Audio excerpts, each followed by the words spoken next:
Te u golu 1:0. Biće to gol iz kornera za Varnar. Slave domaći, 56. minut. Kakav gol!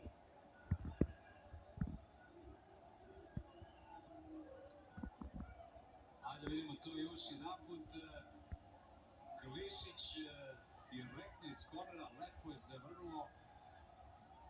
I ponovo Aleksovski loše intervenisao, ja bih rekao, vidjet ćemo da li mu je neko zasmetao tu. Očigledno da je golman Rabotičnog bio i markiran u ovoj situaciji i Vardar vodi se 1:0 od 56. minuta. Još uvijek nismo videli ponovljen snimak, evo ga. Lopta je tu udarila ispred golmana Aleksovskog, on je bukvalno propustio, evo pogledajte. Bilo je zaista